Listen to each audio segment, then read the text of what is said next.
Kagabi guys, pag sa akong trabaho or ganyan ang kadlawon di ay pag-uli na ko.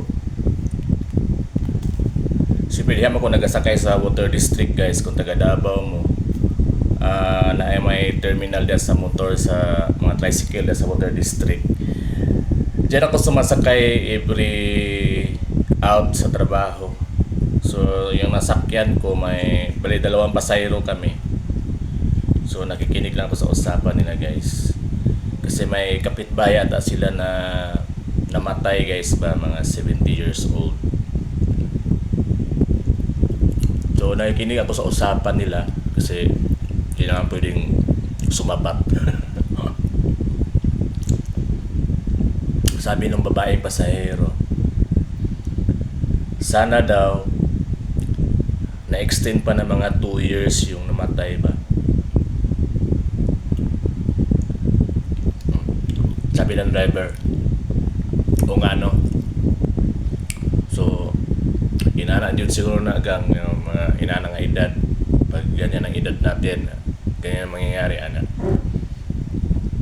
Sabi ng babae, sana may extend pa kahit 2 years.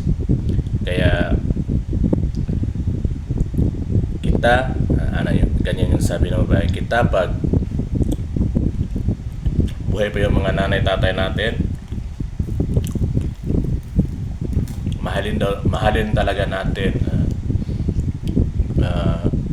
Gumawa tayo ng ano sa kanila, ganyan. So pinakinggan ko guys, para akong para akong maiyak ba, sabi ko.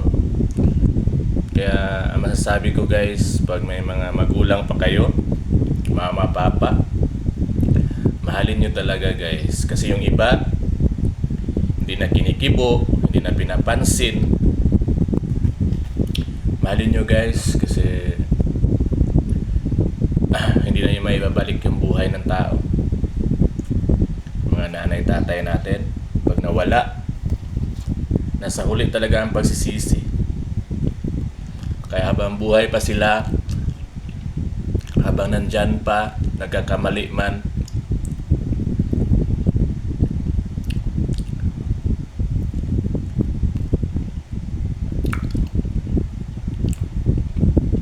iparamdam nyo talaga sa kanila na andyan pa sila.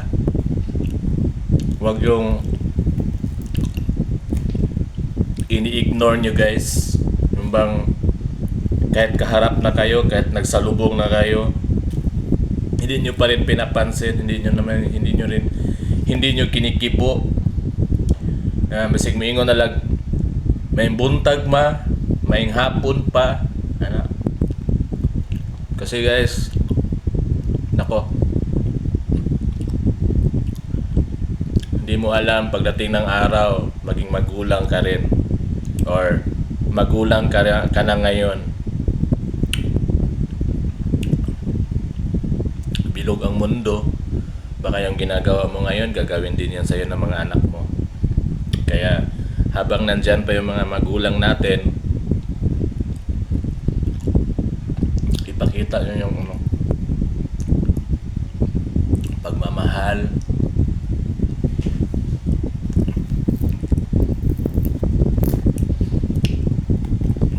Lalo na pag matatanda na yung mga magulang nyo guys, mabilis na sila masaktan. Kaya habang nandyan pa sila, mahalin nyo guys.